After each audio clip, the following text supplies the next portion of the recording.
We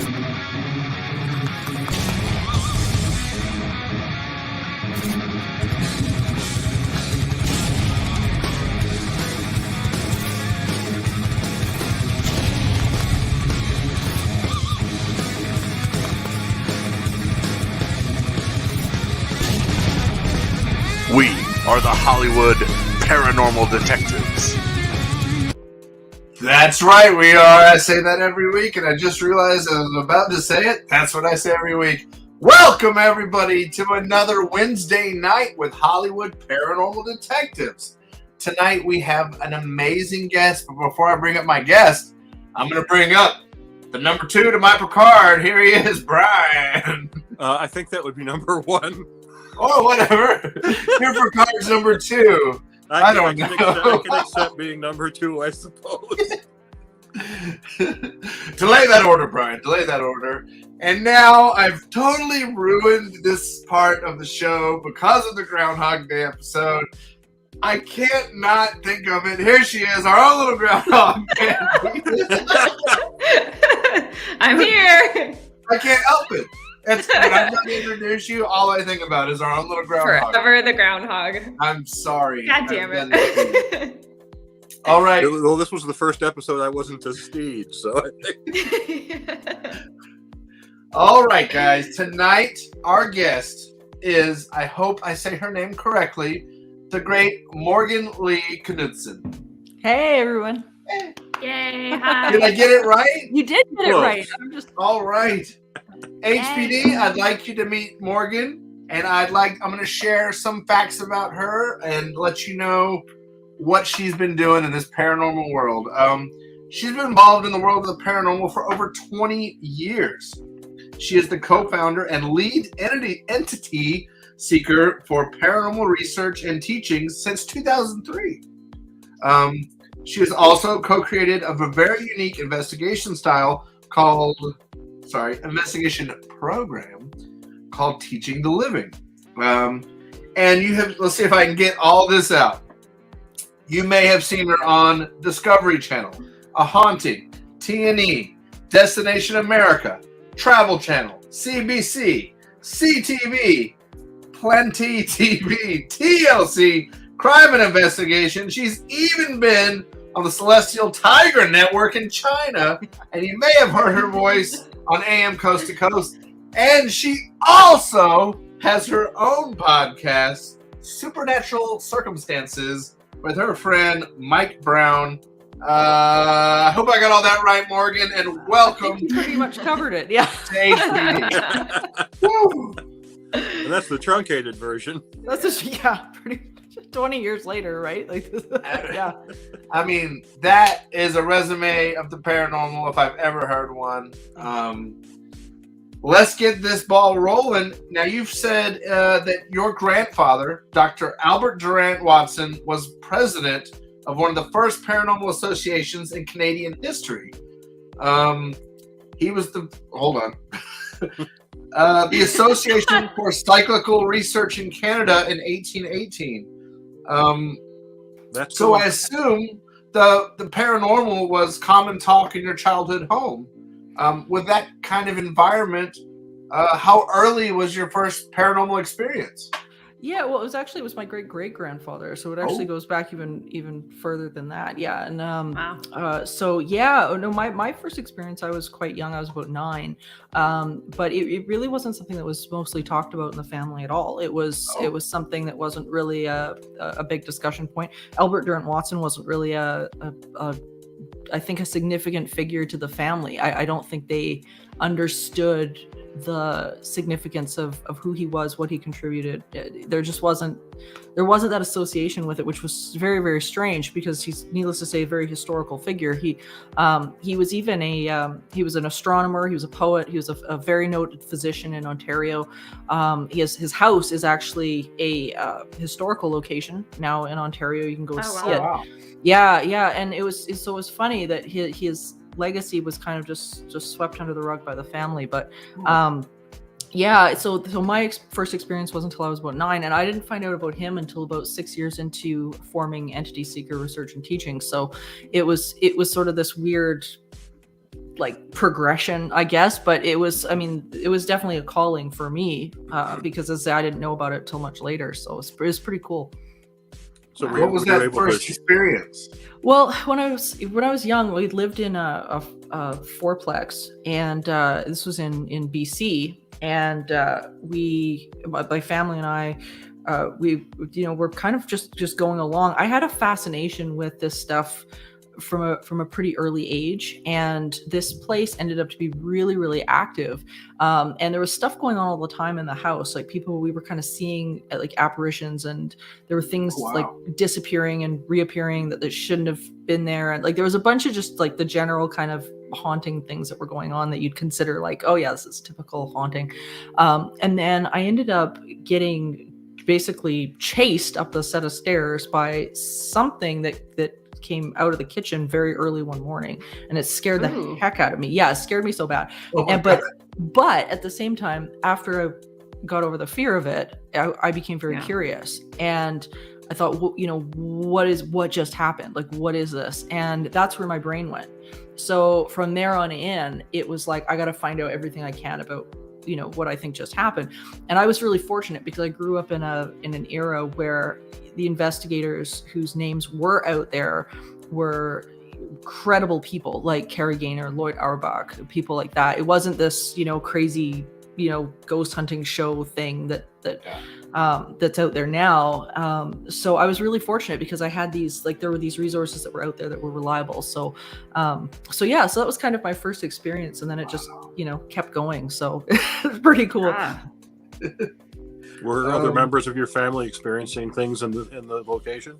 Oh yeah. I mean, everybody was. I think it was funny because in all the haunted places that we've lived in over the years, one of us would experience something, and then someone else would experience something, but neither the twain should ever meet. Like nobody just mentioned it to somebody else, because I think it was like, oh, we don't want to scare the rest of them. I think it was going through everybody's head in the family. And then eventually somebody would say something, and it would be like, oh man, I had that happen too. Right? And it's like, oh, okay, we should have just been talking. And then it'd be like a flood. Everybody would pile there. And then it became something that was really cool. So I mean, the whole my mom and dad were both very like open to this stuff and excited about it. So we've had some like neat things happen over the years. It's been pretty cool. I could imagine the time where they sit you down and go, just so you know, your great grandfather was. They didn't. Like, They didn't. That was the thing. It actually came down through when my grandfather passed away. We learned about it because he left papers behind about it, but we didn't. I never heard about it from. So it was that's kind so of secretive. But even cooler. That's like a scene from a movie. Like, what is this? This is my family. And it was my Goonies. Yeah, it was so weird for me too, because it was like, you're going through these papers and going, wait a minute, this is super significant. Like, this is like historically significant. This is crazy. And then it has to relate to your own career. And you're like, okay, there's something more to this. This is really neat. That's destiny. Yeah. So you talk about the era of investigators that you grew up with, right, versus today. So how did that impact your investigation style and your research style? Oh, massively. Because the information that I was exposed to and that was available was credible information from resources like the Society of Psychical Research, and places like that. So it definitely drove me towards a more scientific approach, but also a very calm approach, very calm, assertive approach where, there was no crazy, being scared and running around with cameras in the dark. And like that just didn't happen. It was always, okay, how do I process this information in a logical way, but also a spiritual way that's going to help the people that I'm dealing with. And I think that was one of the things that I learned really early on, was that it was about not only my own journey through this, but it was about the people that I was working with, that I was dealing with. And so it was always a very a very, I guess it was always very high on the list for me to be involved with being of service, no matter what I was doing, whether it be a lecture or workshop or a, research or whatever it was. It was, how can I be of service? And that became priority very quickly for me. I think that is something that people forget nowadays, is the service factor of everything, right? Like people forget, like the homes that you're going into, that you're investigating, like, people have to live there on a day-to-day basis. So, the stuff that you do there affects them. So it's rare to find that. Yeah, well, I was just gonna say, like, even just how people approach the situation,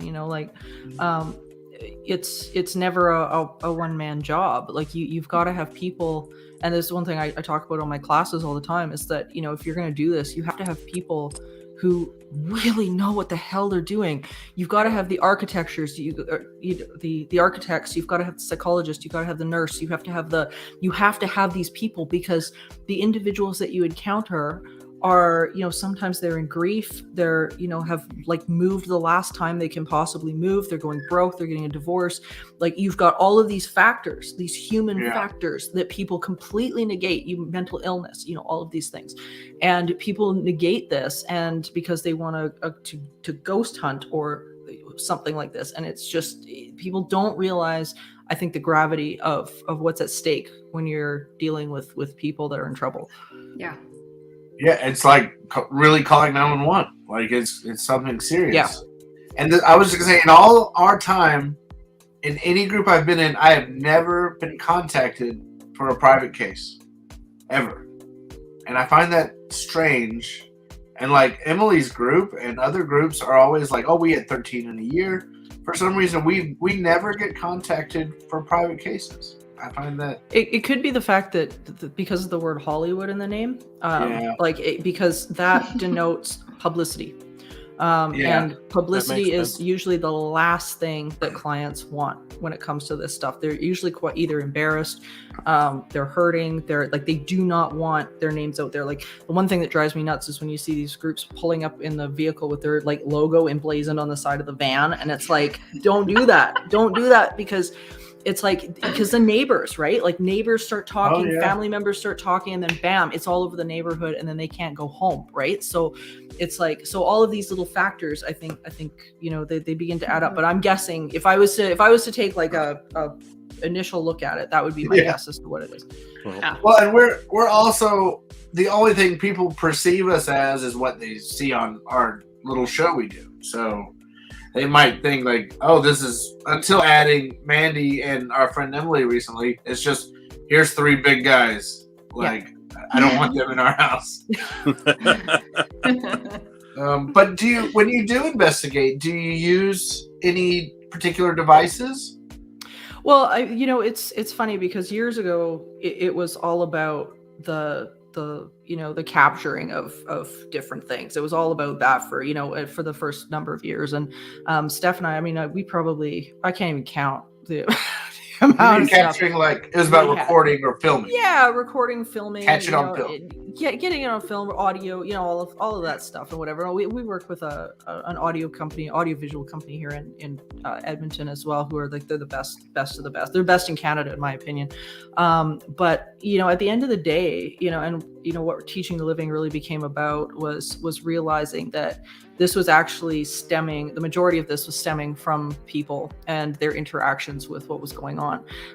And once you kind of get your head around that and you start looking at the real research of parapsychology, and you realize just how much this is stemming from individuals and their own emotional state and their own state of being and how they're interacting with the non-physical world, then you let go of the gear a lot more, because you realize, okay, well, it's actually about the living. This isn't really about the phenomenon that's going on. So for me, whenever I'm dealing with a case or whatever, you document the phenomenon and whatnot, but at the same time, I'm far more concerned with the people than I am with the entity, because the entities are just a reflection of the people and their state of being. So once you convert that person from that state of being into something that's better, it's a little bit more positive and more joyful.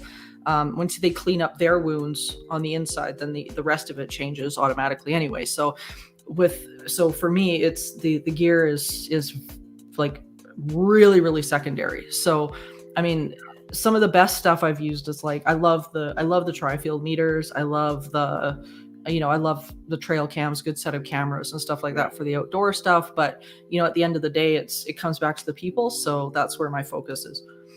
Is there any device you hate? Like you hate when they use this? Yeah, the ghost box. That drives me The spirit insane. Absolutely insane. Like, I just don't understand. Like, it is the one piece of equipment, because when you understand EVP and how EVP works and the frequencies in which EVP comes in on the spirit box makes no sense, and it has no scientific validity at all. So it's like, even if you get something on it, any skeptic or scientist that comes along that examines what you have is going to chuck it to garbage. So for me, it's like, that's probably that's the device that drives me the most nuts, because you present that with in a room of parapsychologists, and they're going to be like, "The hell is this?" Like, straight up. I sort of see it as the spirit box. It's like there are some that are terrible, but then I would say, Brian, we have about 3 or 4 in all of our probably 21 documentaries we've made that are like the same voice over such a long. It's almost like trusting an eyewitness, the spirit box. It's like knowing it's authentic, and knowing talking to like psychics like Patty Negri, saying it's like the device is sort of an antenna for the user. So someone like me or Brian with something like a spirit box, it makes it stronger and gives it more validation slightly. But that is I would say that's the most controversial device out there.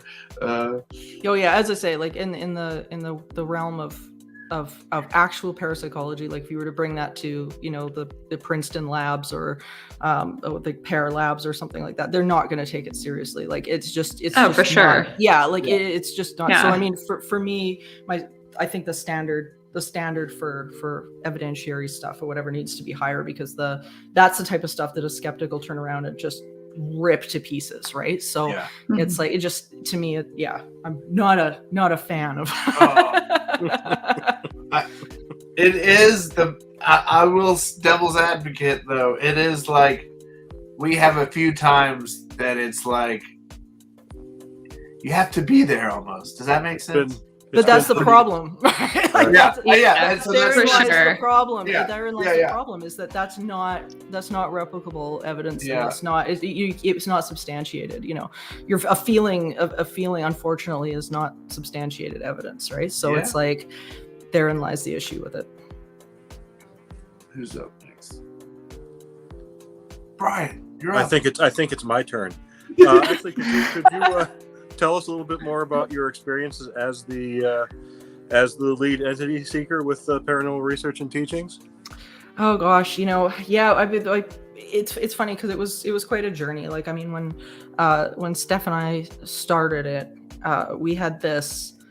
We kind of had this idea that we were going to do the research and have these experiences and whatever. And I think what's been cool about Entity Seeker is that it became an internal journey for the both of us. And when she passed away, it then became an internal journey for me. So it was a really interesting arc that we had. So we did all these investigations, and we've been everywhere and did it all, and we had a time period where we had a bunch of people working for us and whatever, and it was really, really interesting. But I think when things got cool for us is when we really switched into the education side of things, when we realized that there was so much more that we had learned and came to understand and had studied for ages and ages and ages about the giants of parapsychology and the true research that has been done over 100 years or so.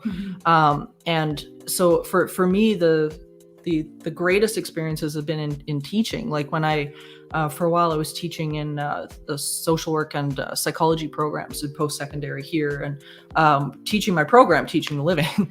And it was really cool because we we had all these students that were coming in from all over the world. We had students that were from Haiti. We had students from, like just the States and different parts of Canada. Like we like all of these really, really interesting people. And it was primarily an Indigenous social work program, which made it really cool as well, because there's a very strong spiritual underbelly to that. And it was so cool to be able to talk to all of these individuals, and everybody's sharing their different stories from all their different cultures, and yet it's the same phenomenon told through different eyes.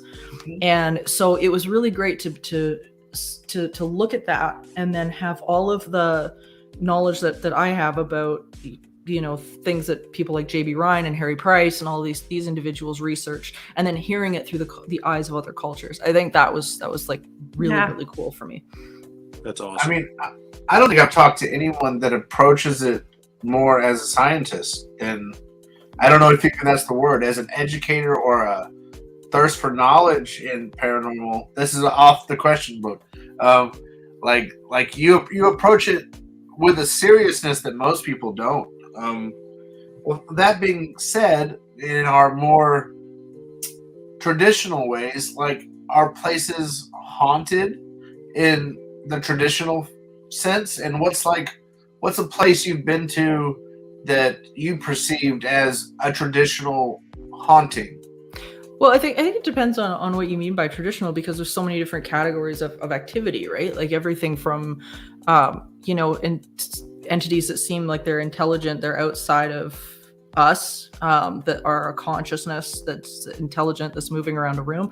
But then you've got things like residual energy and psychokinesis and all of these different attributes. So every single case is unique and different, and some have multiple factors going on. Sometimes it's not just one thing, it can be like 10 things that all kind of blend in together. So each case is very, very unique into itself, which is part of the puzzle when you go into something like this. Like I've been working with a family who I know is actually listening tonight right now. Okay. And we've been dealing with their property for about, oh gosh, I don't know how many years it's been, but it's been just an ongoing study. And what's been really neat about that place is that we've had these interactions that I think most people would consider like a spirit or a consciousness, disincarnate consciousness, that seems very intelligent. And we still don't know what exactly it is, because it seems to change shape and appear in different ways and whatnot. So it's very fluid in terms of how it presents itself. But that's probably been one of my favorite cases, because again, it's like really put my mind to the test. We've got elements of infrasound that are elements that we're pretty sure is a factor with this case. There's an undiscovered murder that's probably involved with this case. There's it's just insane, right? And then there's a cryptid factor on top of it. So it's it's just like this multi-layer ridiculous like story that it's right out of a novel. But with that location, and you say interactions, like how are you having these interactions? Through like EVP or like visual? A lot of visual. Most of it's been visual. Really cool. Yeah, visual and auditory has been the majority of it, and almost like hearing disembodied. Yeah. You hearing voices, hearing people calling and like phrases, out and out phrases in the multiple space. People hearing these, or there's been countless now. It's super, super active, and it's really amazing because every time you're there and something goes on, you just feel like you're part of something special. Like there's this special factor that you get to experience these little things, and it's one of my favorite places. Oh my god! Yeah, so cool. I would love to do a long-term investigation though somewhere, but unfortunately the way our lives are set up, we get a Saturday to do something. It's like. Can I just? I'm curious to. Oh, go ahead. Go ahead. I was leading into Brian was going to ask about the apartment. Oh yes, I did want to ask you, because I think the first time I was aware of you, although I wasn't aware of you yet, was the episode of A Haunting based on your haunted apartment, and then later I was binge watching, I think, Paranormal 911 on Amazon, and they kept interviewing you, and I think that's when I looked you up on Facebook. Yeah. But I would like to hear more about your experience in that apartment, or at least a little bit. Sure. That was a really interesting time, and I think that was one of the most. I think that was the time that really, or the time period in my life that really drove home the notion that what you project, how you are what your state of being is, how your mind is so entwined with the results that you're getting in your life, and like not only in your life but in the paranormal world, but in your day-to-day life. And so for me, that entire case, because I was going through a terrible time at that point, my roommate was going through a terrible time at that point, and because of our state of mind and where we were at, we were in this receptive mode to anything that was going to be, negative and nasty, and that's what we ended up with. And it was a learning experience for me to realize that, without cleaning up my issues and what I had going on, that situation for me was not going to change. And I ended up having to move out because my roommate would not do the same thing. He was just like completely in this mental rut. And but it was a journey for me to understand that, this was not stuff that is asserted on you. This stuff comes through you. If you are emotionally upset or depressed or whatever, you are in that range of what's going to mirror that. So you're saying a person has to be in the right state of mind to be a conduit for a haunting, almost. Well, you kind of have to look at it like your emotions are like a radio dial, right? And it's like, what are you tuning into? If you're in depression and you've got baggage going on, well, then you're tuning into whatever's within that range. So you're not going to get what's up on, positive, happy, joyful over here. You're gonna get whatever's down here.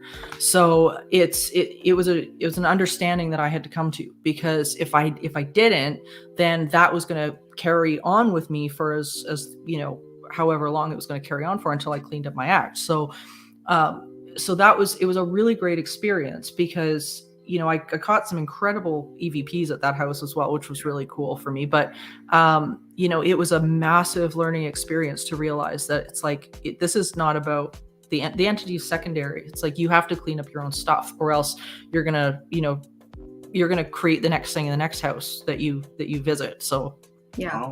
Yeah.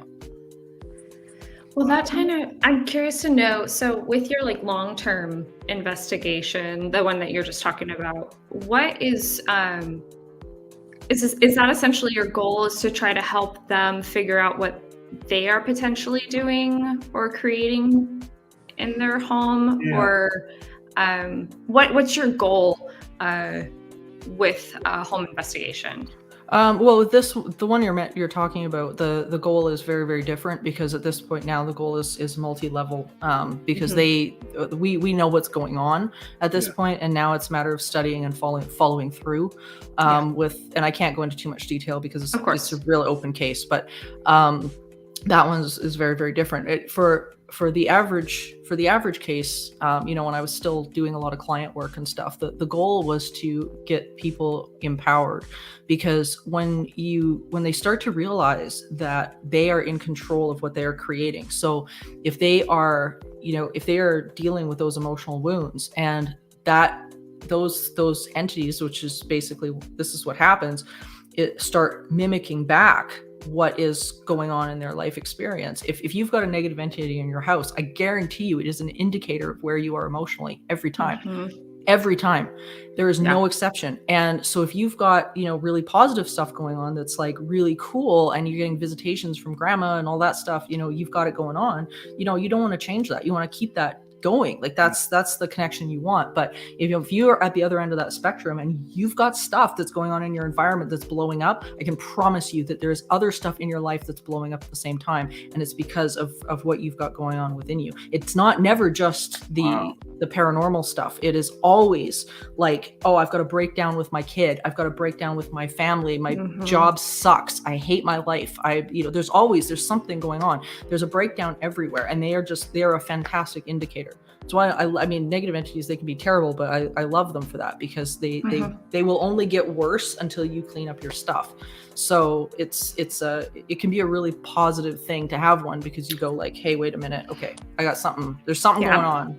So, well, even a positive person is fighting through a tough time. You know what I mean? Yeah. Like everyone has hard days and hard work and tons of stuff. They do, but it's all in how you process it. Like, but how does a negative entity react to a positive person's positive attitude in a negative circumstance? It doesn't happen. They're on the wrong frequency. So it's like turning around, as I say, like if you were tuning into 8:30 a.m. expecting to hear country music, and it's a rock station, you're not going to hear it. It's not there. You're going to hear it on the rock station or the country. They're almost powerless against. They don't see you. Yeah. You're just, it's not the same station. You're not on the same station. And that's where your power is.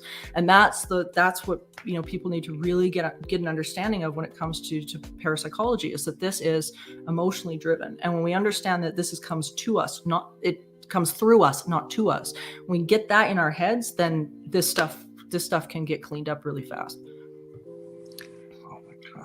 I that's interesting that you say that, because it puts a lot into perspective, at least for me, because when I was at my lowest, and I'm a medium, so I see spirits all the time, but when I was at my lowest, all I was seeing was dark. I mean, I'm talking like red eyes, horns, you name it, it was there. Oh, and even on the days where I'm like, no, I'm good, I'm doing just fine. Nope. And it wasn't until I fixed my shit and recognized where I was going wrong in my life that now it's grandma and grandpa are here, and all this good stuff. The thing is that they're waiting for that connection, and I have in my recent book, Teaching the Living, I talk about the idea that, the dead are not stuck. You're stuck. You're the one that's stuck. The living is stuck. It's nothing to do with dead people at all.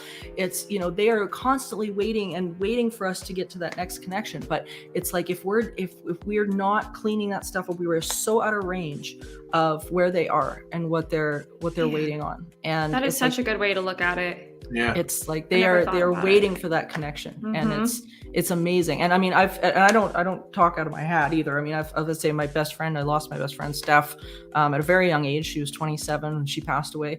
My dad was about 60 when he passed away. Like I've run the gambit. This is my first rodeo, and it's amazing how they are constantly calling you to connection. And once you're there, once you can move through that grief process, then it's like, bam, you got this. It's so cool. Wow. Now, it just so I understand, and everyone listening understand, define parapsychology for me, and then also define what you think ghost hunting is. Okay, well, parapsychology is the study of basically abnormal psychology, right? Parapsychology.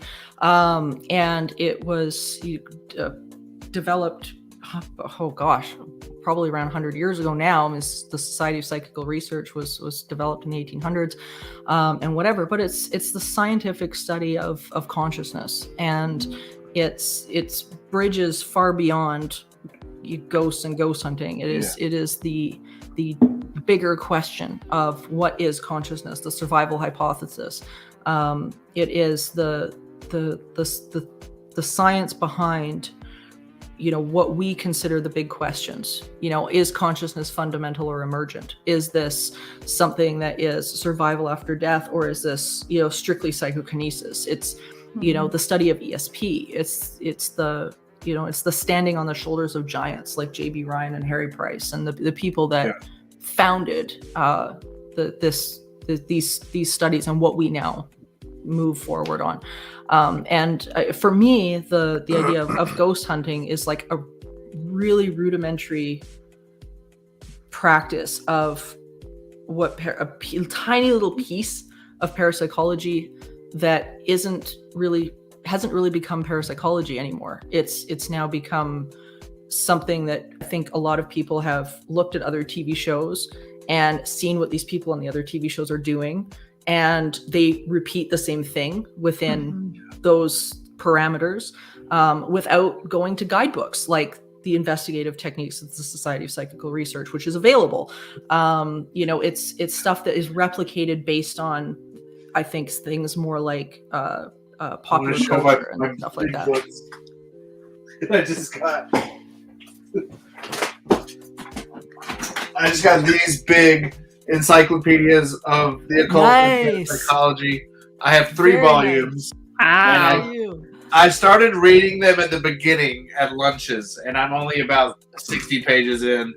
Everything I look up in these is like, what? Yeah. Like every word, I can open to anything, and it's like, what? Like it's like unbelievable. And that's the magic of this stuff. And I think what drives so many parapsychologists absolutely bonkers is the fact that this stuff goes unnoticed, and the real magic in all of this universe and this crazy world of the paranormal is so much bigger than what the media wants us to believe. They have us sort of cornered into this tiny little niche of, it's got to be this scary story. Well, no, it doesn't. And statistically, about 90+% of the paranormal experiences that people report are like super positive and life-changing.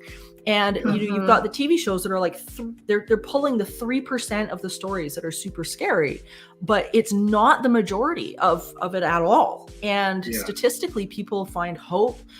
There's a massive study that's been going on at Northampton for a long time on bereavement that's run by a good friend of mine, Dr. Cal Cooper, and the relationship between hope and grief and the paranormal and how it all intertwines.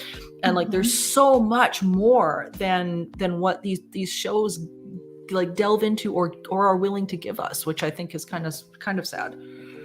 The shows are almost like they inspire, I think, in a positive thing, evidence gathering. And that's sort of why we call ourselves detectives, because it's more like, let's go to this location with this story and see if we can, through our video or any of our EVPs or anything, can get evidence to prove the stories are true or something, which almost has nothing to do with the psychology side. We're just evidence gatherers and tourists, going to these amazing locations. I think it's important we evolve a little bit too, which I think we are. Yeah, well, the evolution is just happens.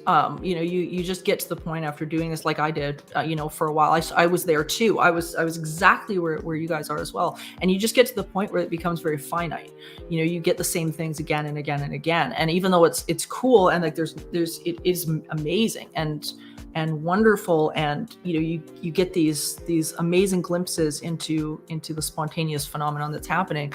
There's a point at which, and eventually you guys will hit it too, where you'll be like, okay, there's more, and that's when that's when you start asking the bigger questions, and you go from the the what to the causation, and that's when your mind will just get like completely blown up.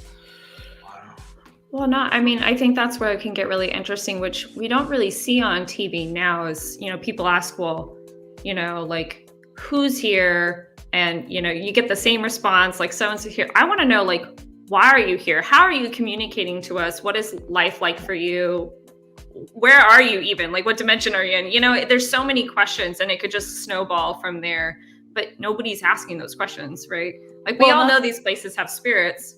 Yeah. But we're not figuring anything else out. Well, and that's where parapsychology steps in, and these the labs and stuff like that are working to sort this out. Places like the Rhine Institute and whatever that are genuinely digging these questions and taking them to pieces.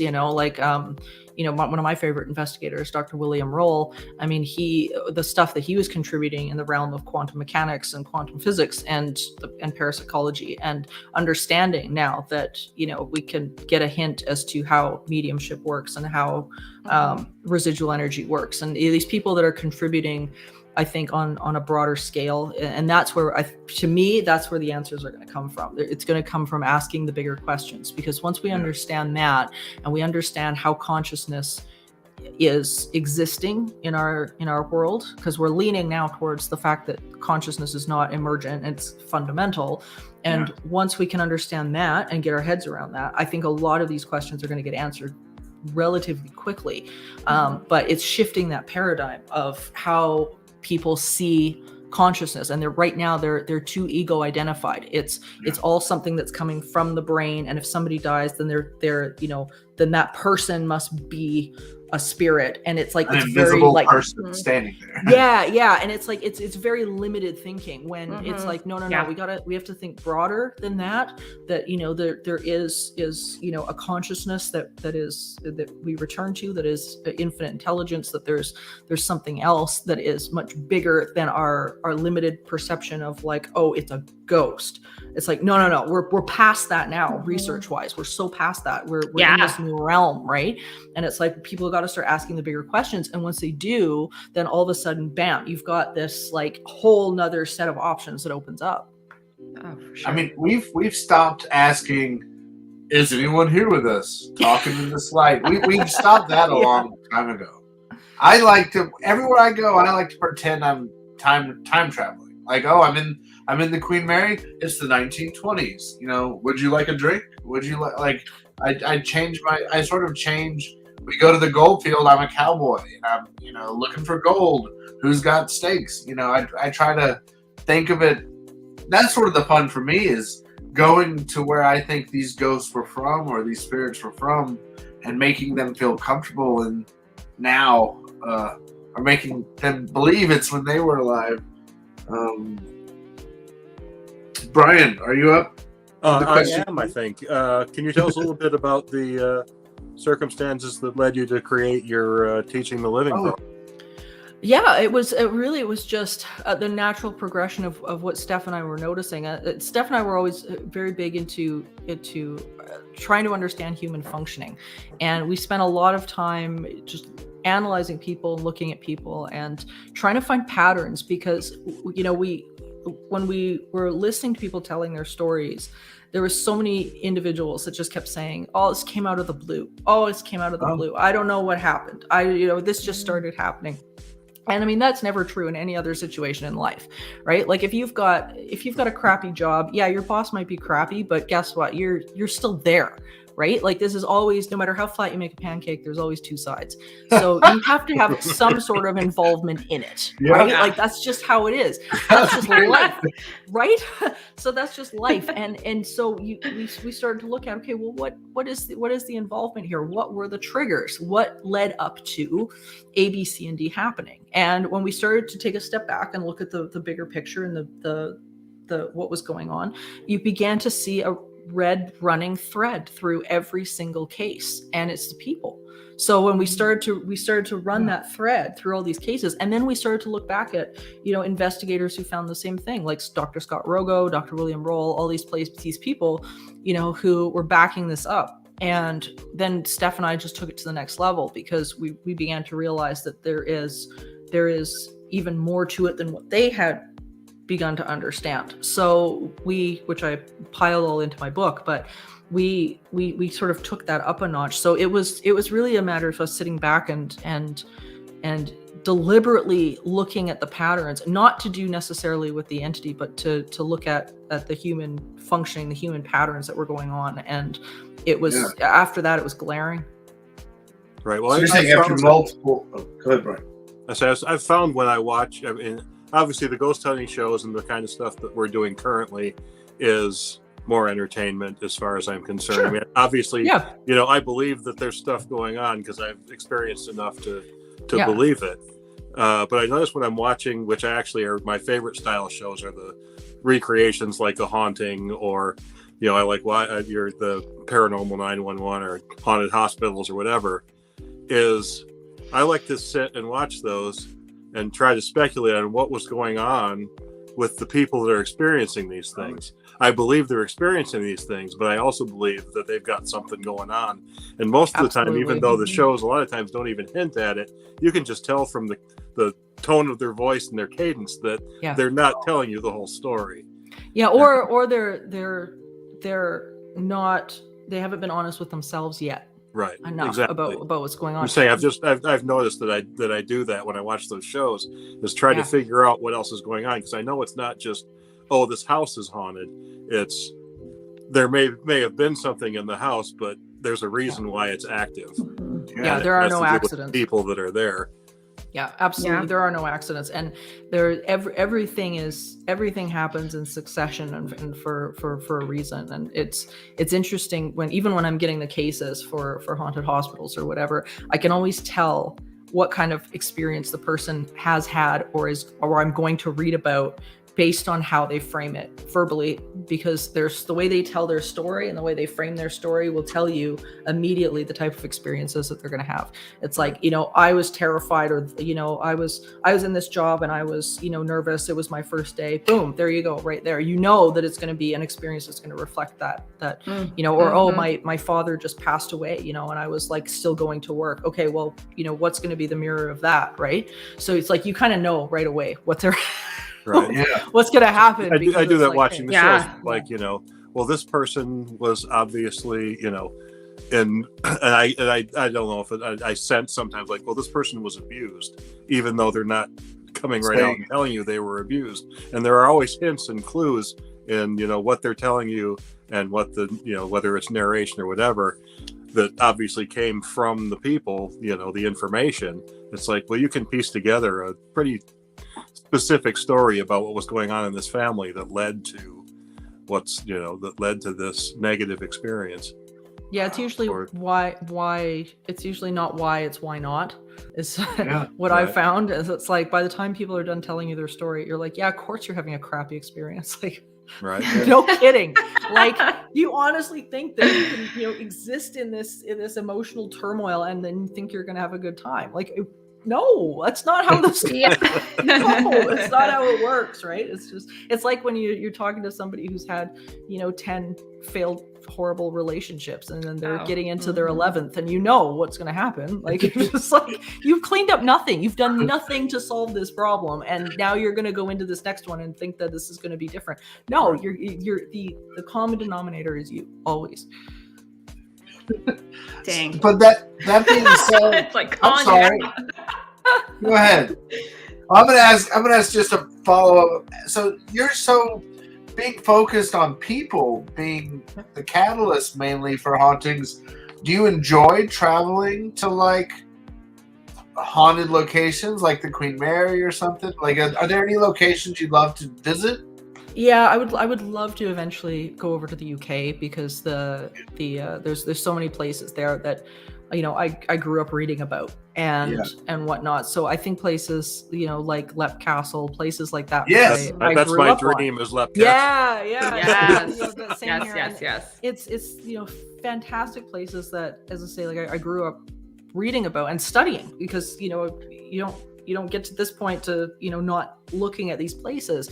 And so I think there's definitely places, especially in the UK, I think that would be fantastic to go see and to experience and just be there, to walk the same halls that you've read about a trillion times, right? Or to meet the people. Like, that's been the one thing, even with my podcast Supernatural Circumstances, is that it's neat for me, because Mike and I get to have all of these people that we've talked about for so long, or we've, I've cited in articles or whatever, and now I'm talking to them, and like, it was just the coolest thing. Like, we have this is kind of a spoiler, but in a future episode coming up, we have Lloyd Auerbach coming on Supernatural Circumstances. Cool. And what was so interesting for me was that, like, he was my start. And so it was so surreal to be able to have him on my show now, 20 years later, and be like, or 25 years later, I guess. And it was like, this is crazy. I remember sitting there watching him, and learning from him and whatever. And now we're sitting here having this discussion on my own show. So I think it's so cool. It's just neat. That's cool. What inspired you to start your podcast?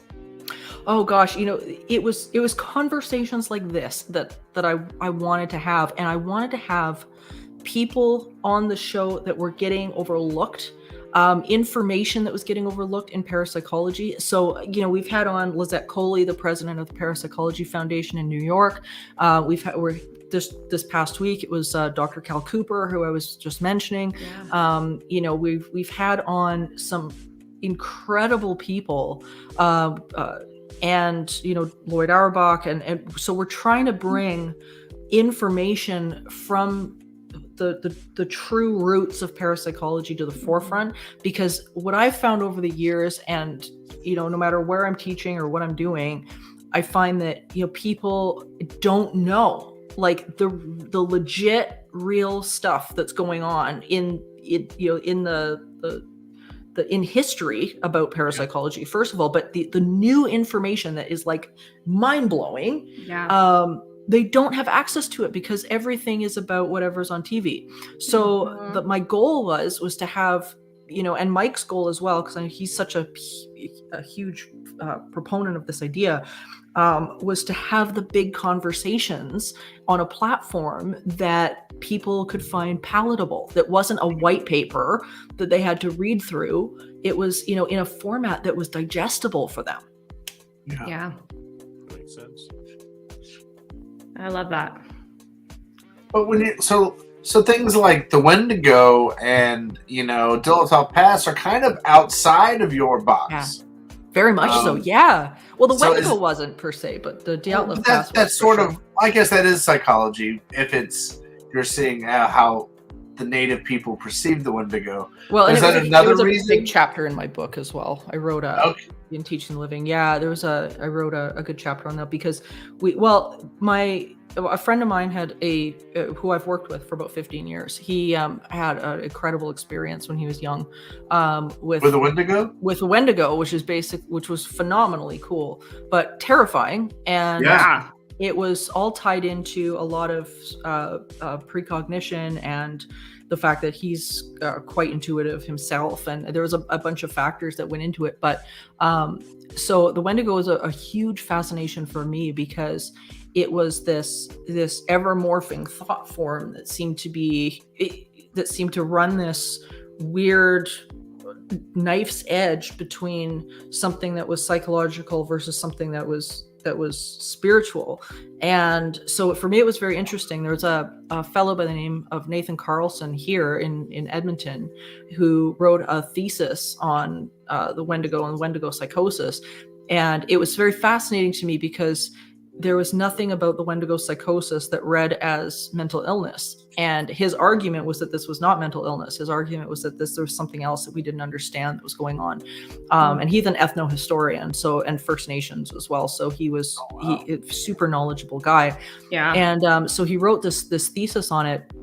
And the thesis, I think both Matt and I really captured our attention and the attention of our really good friend of mine, Chad Lewis. And so we ended up having these really interesting conversations about, what does putting thought out into an environment mean? What is it, is that what's happened here? Has this thought form become conscious? And we almost like a psychological disease. I hate to say that because at the same time it's like, I don't like to white-splain things to the First Nations people, right? Like that's not. Right. I don't want to fall into that trap of being like, this is what this is, because that's not we can't. Yeah. We can't do that.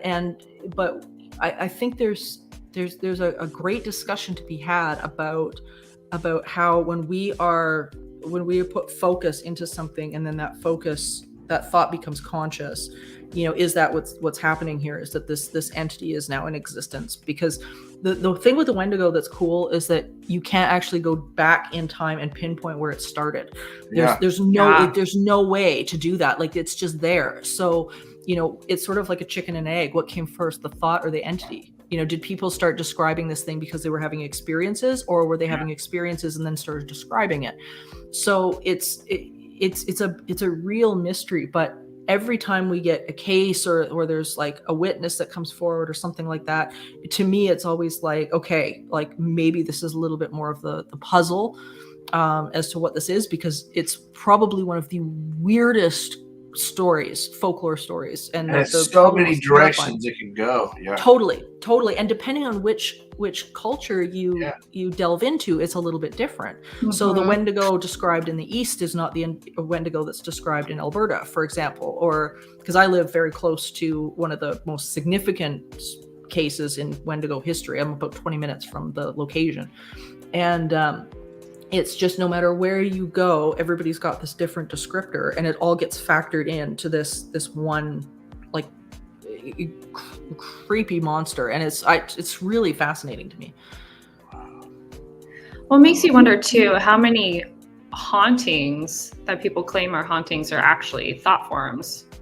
I think the majority. I think the majority are, and with this, I mean, we did an episode of Supernatural Circumstances right off the get-go about the Philip experiment in Ontario. Yes. And it was, to me, one of the most significant experiments in parapsychology ever, because quickly describe that for anyone listening that doesn't know. Sure. Yeah. So what happened was in the 1970s, the Toronto Society for Psychical Research got together with Mensa, and they put together a group that was going to essentially create a consciousness through focus. And the idea behind it was that they would create a character that was, they called him Philip, and he was completely fictional. Like, there's nothing real about this character. He's completely fictional. Wrote this backstory, and they repeated it enough that they started to convince themselves that Philip was real. So they did this on purpose, and then they sat down like the typical Victorian seance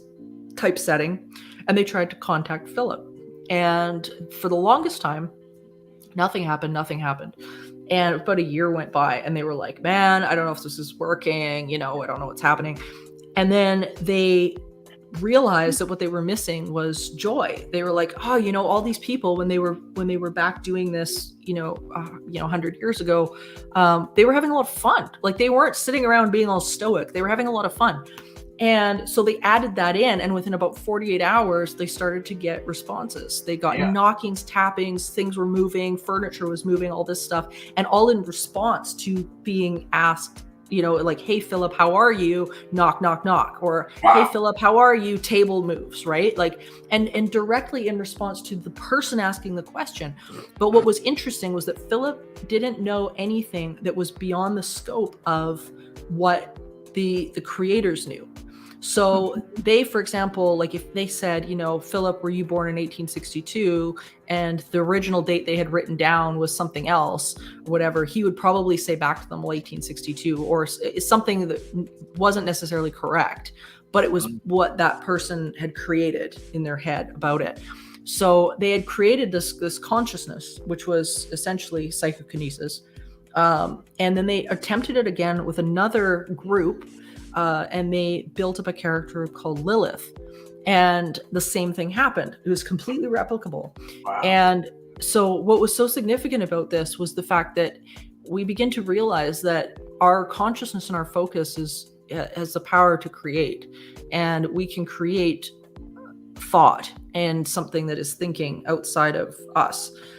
So there was a lot of, to me, as I say, it's the most significant experiment in parapsychology history, period. Yeah. And it is indicative of not only the role of emotion that it plays a part in how this functions, but also the fact that, when we are hyper-focused into something and we are, on repeat in our head about whatever it is, or we're telling ourselves a story, whether the story is real or not real, doesn't matter, that we will manifest the reality that we are thinking about, and it will manifest in ways that we are have no idea about.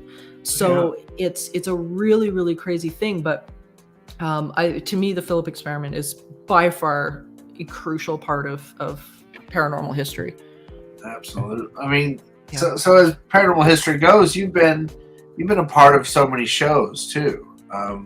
Which of the shows that you've been on you think kind of is best to convey what you think the paranormal world is all about? And then which show was sort of like, did they ask you to go against everything? I don't think any of them really would reflect it in the way that I would like to see. Every time I pick a show to do, I try to be the the voice of parapsychology when I go in, because I know that probably none of it is going to be conducive to that. So I always kind of hope that, but my goal mainly is to support the people telling their story, because that's why I pick shows like Haunted Hospitals and Paranormal 911, because I've literally, like, I can't even count the amount of shows I have turned down. Probably dozens at this point, because it's been exactly that. People turning around and saying, hey, we want you to come in and say this or do that or whatever. And I'm like, you either want me or you don't. And that's not who I am. That's not what I do. So I'm like, if you want my opinion and you want my advice and what I genuinely think is going on, I'm in. But I'm like, I'm not going to perpetuate crazy. There was a conversation that I had, a very powerful conversation with Lizette Coley that I mentioned, president of the Parapsychology Foundation. And that's an organization that's been around for decades and decades and decades. You will never forget this either. So this is basically what happened.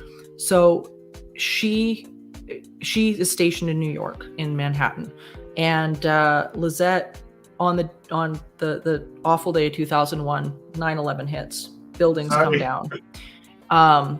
come down, and she was inundated with phone calls.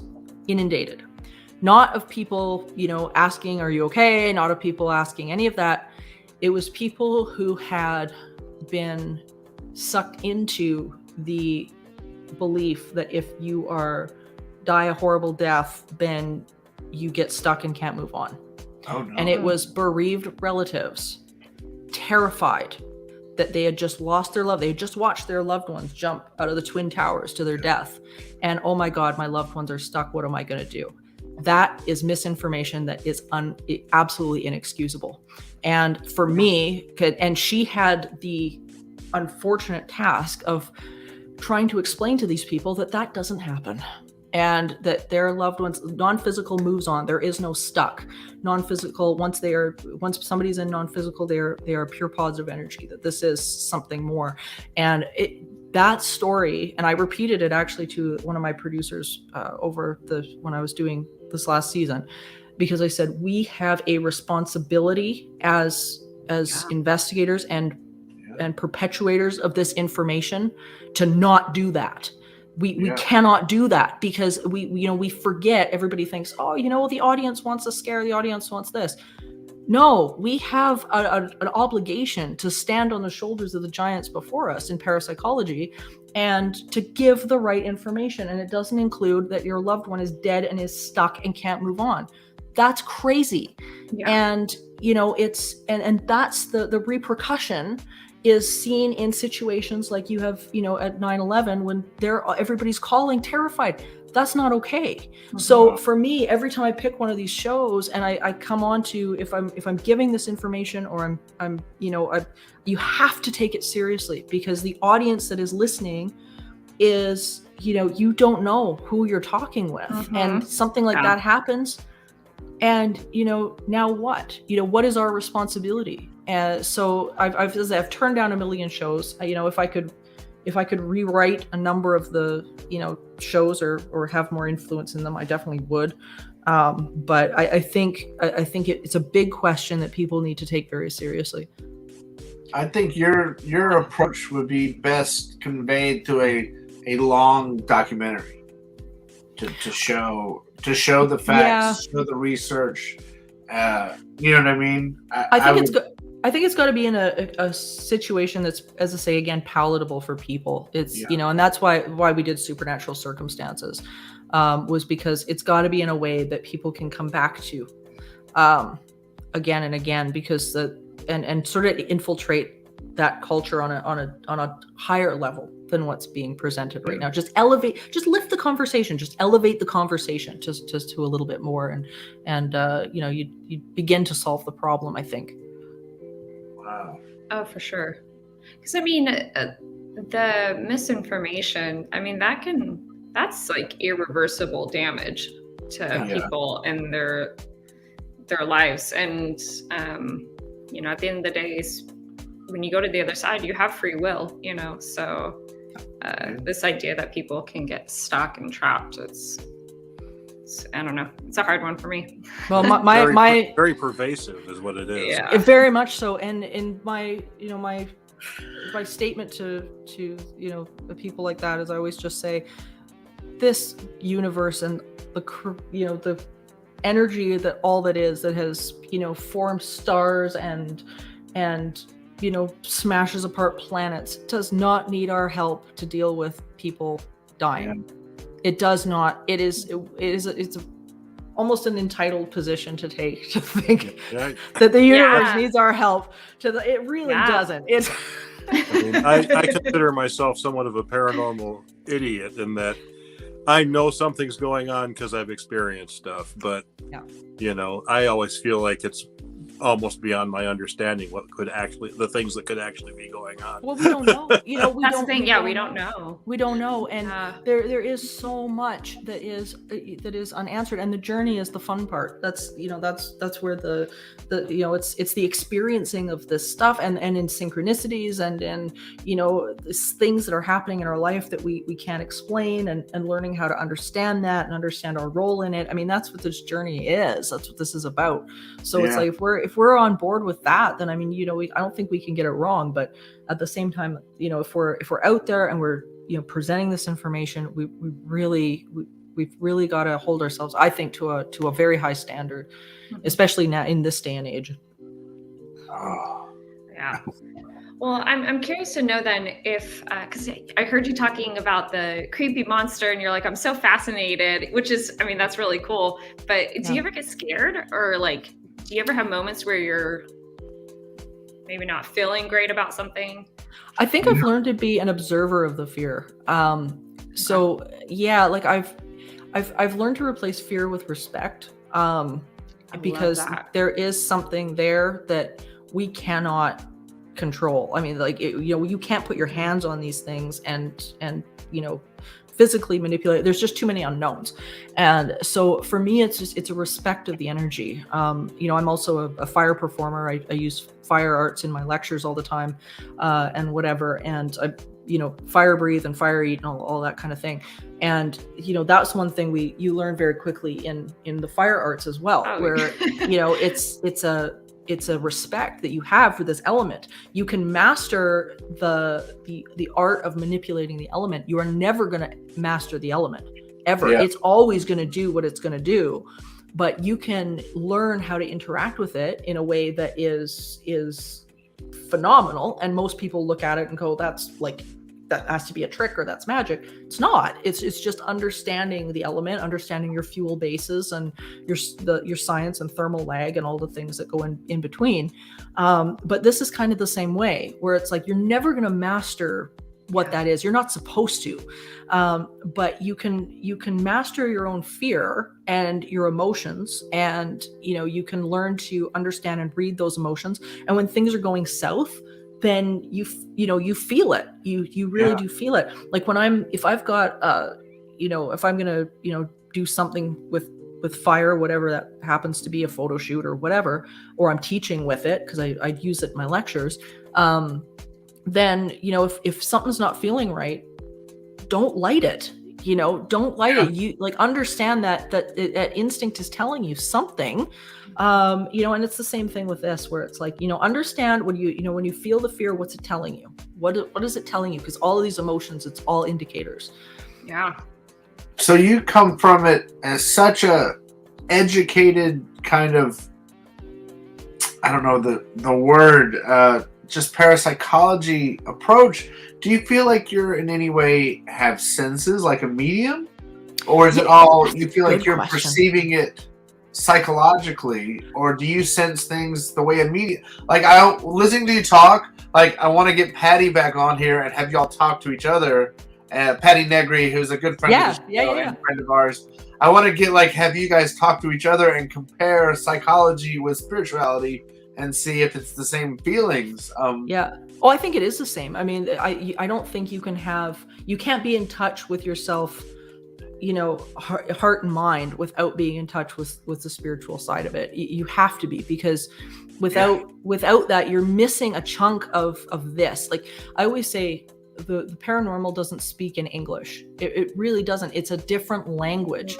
And if you can't translate the new language, you're lost. And that's why oftentimes skeptics get lost with this, because they're using so much of their head that they can't get here. And then because they can't translate what's going on here, it messes them up.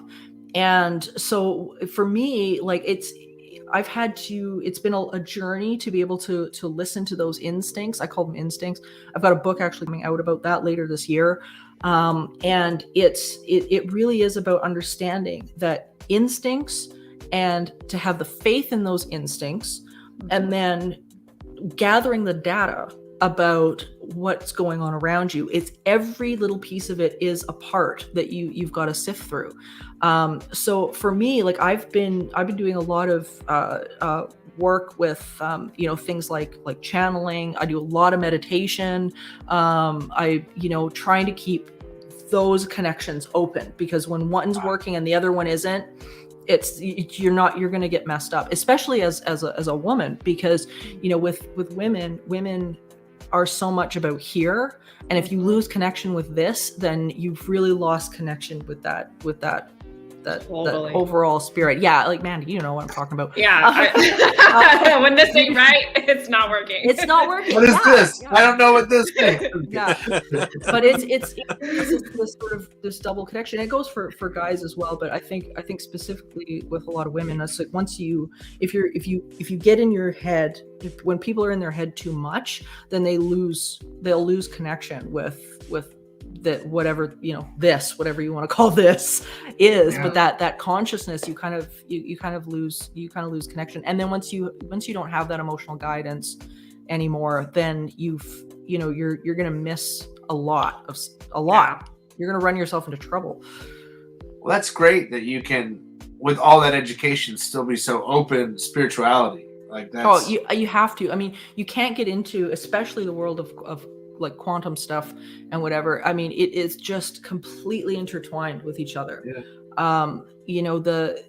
It comes back to the connecting with that what we're discovering is a fundamental consciousness.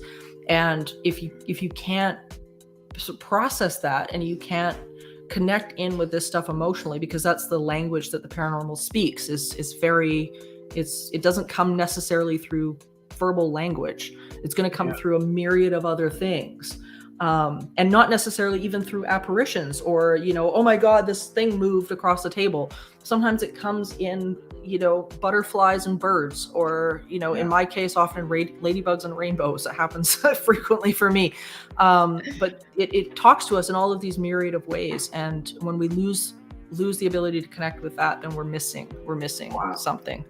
You're definitely, like, everyone comes from one of a few angles. You're like coming like this, like it's amazing to hear you talk about it. Like, it's very impressive.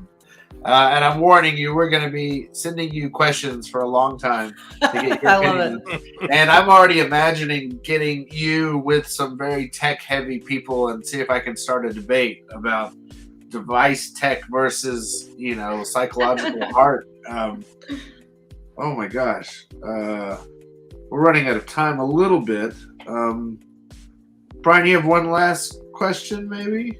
Do I? Let's consult. Well, I'll just go. I mean, so with all this, you talk about all these people that you're standing on the shoulders of giants, and I was approaching your questions more as an investigator, but you're more of a researcher and a teacher. Of all your teachers in the past, who would you like to sit down and talk to with the most? Oh my gosh, that's such a big question. There's a few. Most of them have passed away now, but of course, my great-great-grandfather, I think, would be absolutely fascinating to sit down with. That would probably be number one. There was a investigator, as I say, Dr. William Roll. I think I would love to talk with him at some point, because his studies are fantastic. And JB Ryan, I think, as well, would be very, very interesting to talk with, because he went through such a unique journey in his understanding of ESP and the mind. And I was reading actually a chunk of things about him today in researching the book I'm currently writing, and discovered some interesting pointers that I didn't know. And now I've got more questions about about what he was doing. So there's, I don't know, the list is long, but I think those would be my top 3. It's funny, Stephen, you rephrased that question exactly the way I was going to. Because great! As we had it written, didn't seem appropriate for this. Yeah, it didn't seem appropriate because I wasn't sure how you approach things, and from talking to you, I'm like, oh, she's less of an investigator, more of a researcher, more of a teacher, more of a experience. It's hard to say. It's so amazing. We're running low on time, but what does the future hold for you? What are your plans and goals in the world of the paranormal? Oh gosh, well, first of all, to continue the podcast, because Supernatural Circumstances, has been one of those projects that it feels right, and it feels like it has a greater purpose. So that is definitely one of them. I'm going to be hosting a roundtable for the Parapsychological Association in the coming months, which will be really, really cool for anybody out there who's a member of the Parapsychological Association. That'll be coming up and announced soon. The Haunted Hospital season 4 is going to be out in the next number of months, which is kind of cool. We just finished shooting that, and hopefully I'm going to be able to come back and start doing live shows again, because that's really what I love to do is teach and live shows. And with Ear in Canada, we haven't had any of that back out there and open back up. So I'm really hoping to come down to the States this coming year, do some teaching, put some of my live theater shows in place, which are like crazy, just crazy, huge and awesome. Cool. Yeah. So I'm really hoping that's going to be coming up, and just keep this going is the goal, and my new book. I was going to ask your book that's coming out. The current book that's out there that just got released is Teaching the Living from Heartbreak to Happiness in a Haunted Home. I just got my copy. Oh, thank you, Brian. I haven't started yet, but at some point I'm going to send it to you to have you sign it. And send it absolutely. It would be my pleasure. So that's out now. It's available. You can get that on Amazon. And my next book will be coming out in a few months. It's called The Gift of Instinct. So that'll be out in a little while. Yeah. Any final thoughts from the team? Any final questions? Just that this was awesome beyond my imagining. So thank you so much for joining us. This was awesome. It was really cool to get a completely different perspective. It literally is a completely different perspective, and we absolutely needed it. Oh, I'm so glad. It was so much fun. He talked to like Patty, who comes from a mediumship and comes from researching almost religion, to if you talk to any of us, or like Steve Brote, the guy we had on a few weeks ago, he's like us. He goes into the darkest, scariest places and tries to get the devices to go off as much as possible. And that feels like he's made a connection and gathered evidence. And then from your perspective is taking it so serious and taking it as a problem to diagnose and find an answer. And thank you so much. Oh, thank you guys. This was really fun. So I appreciate all your questions, and it was really fun time. Oh my gosh. Yes, thanks for everything. And thanks to the audience. Yes, and you know what? I definitely tuning in. If I can get some people with some counter ideas, I would love to get like a tech guru who's all about, we got to push the tech, and maybe Patty back and get you back and get all of you kind of discussing something. Might be pretty awesome. That could be really cool. My schedule coming is going to be pretty ring.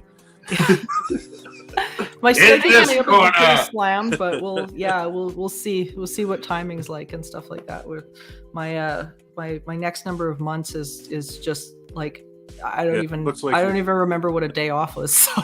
Looks like you're very busy coming up. Oh my God. It's just been crazy, but in the best way. Like it's really, really great. But yeah, it's just like nuts. So hopefully we can like make some time and figure stuff out. And because this was great.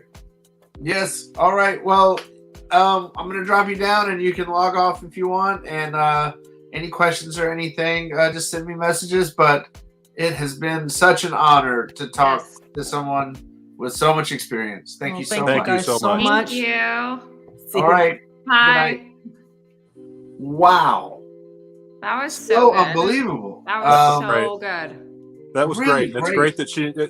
I could see it happening to you and happening to me, like questioning everything. Yeah. The coolest part is she's coming from such a different perspective, and that's really awesome. Which is sort of like, I mean, I've talked to people. I remember we met Amy Allen, and she criticized her own show. She was like, well, first they should go in with a baseline of 7 different locations to get the parameters and know exactly what's going on in the location. Then have the medium come through, and then after the medium, go back and check those locations and see if it's changed the EMF energy. And it was like, oh, you approach it very scientifically, even though she's a medium, which is almost sort of very similar. Well, guys, great guest, great show, great awesome. time. I really enjoyed that.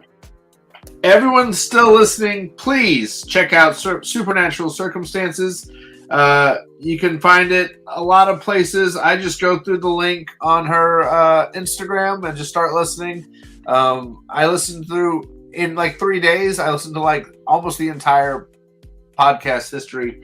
It's very good, and subscribe to that. Follow her on all social media. I know she's on Facebook and Instagram. Also, follow us. Follow us on all social media so you can see who's coming up on our shows. You can watch our past shows, watch our past investigations, get to know us. This show is actually brought to you because we have a Patreon. Our Patreon followers pay for the program that runs this talk show. Without our Patreon, we wouldn't have our talk show, and we wouldn't be bringing you people like Morgan and Patty and Steve Brote, and Natalie Jones, and we wouldn't be bringing you all those people. And we've got some huge guests coming up. I'm going to say it now for anyone who's still watching. Next week, we've got Tammy G, which on TikTok is at the Haunted 136. If you follow her on TikTok, you know this girl has a very serious haunting in her home. And I believe the stories we're going to hear next week, guys, are going to blow our minds. Yes. So follow Tammy G on TikTok at the Haunted 136. And I don't know if you guys know what March is going to be like. March is going to be unbelievable. So March the 2nd, we are going to have Miss Haley Michelle, which is a psychic medium. She has over, I believe, 2 million followers on TikTok, so everyone knows her. She is working with Patty. She is working with everyone right now. She's kind of like a new phenomena in psychic mediums. And then the 7th, this is the first announcement of this. The 4 of you watching, or whoever goes back and watch, we are going to have the Tennessee Wraith Chasers on a Monday night special HPD Live. That's right. Chris and Mike from Tennessee Wraith Chasers, Haunted Asylum will be on here talking to us, and there'll be a complete different conversation than tonight. They'll be talking spooky stories. They'll be talking devices. They'll be talking spirit box. They'll be talking. And then that same week, 2 days later, we're going to talk to Earl Grey, the MUFON head of research of California, and we are going to get some UFO phenomenon. Yes. And then Saturday the 12th, stories too. Saturday the 12th, we're not going to say where, but we're going to be filming at a very serious location. We may be going live from that location on Saturday the 12th. Y'all are like, where are we? Oh, yeah. And that's just to start. That's just to start next month. Oh, my gosh. Can't wait. Gosh. Also, if you want shirts, like your HPD shirts, with this is a Paraflix hat. But go to our Teespring, get some HPD merch, tag us on Instagram, tag us on social media.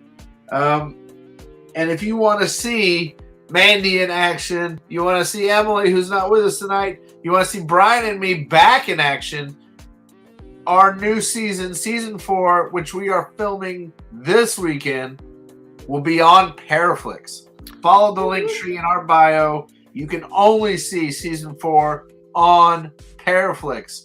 If you watched all 21 of our other investigations, imagine that, plus Mandy, plus Emily. Like, it's going to be... Sans Boom. Yeah, Boom. Hey, you never know. I'm going to try to get Boom back for a surprise visit, Brian. I'm sure that it could happen. I want to investigate with him. I think that'd be fun. He's awesome. He is great. He's super sensitive too. I can't say enough good things about investigating with Boom. Boom's great. I want to test his mediumship skills. Well, he doesn't feel he has them. He does though. Oh, he does, absolutely. 100%. Well, and I don't feel I have them either, but people tell me I'm always chasing stuff around the corners. And if you don't have Paraflix, watch on our YouTube season 1, 2, and 3, and you'll want to run out and get Paraflix. You watch me and Brian being locked in the Goldfield. You watch Brian and Boom in the basement of the Pasadena Playhouse. Watch us chase spirits all over everywhere, and then you'll go, I'm getting season 4. I'm getting Paraflix. Follow the link tree in our bio. Hit the Paraflix. Use promo code HPD10 to get 10% off, I believe, your first 3 months. And Paraflix is growing, people. And I believe that's it, guys. That's all the stuff I wrote down. That's a wrap. Right. Well, that was a good show, I think. I hope everyone enjoyed it. I loved it. All right, and I love the HPD universe. All my fellow detectives, hit that like, hit that subscribe, and we will see you next week. Bye. Bye. Bye.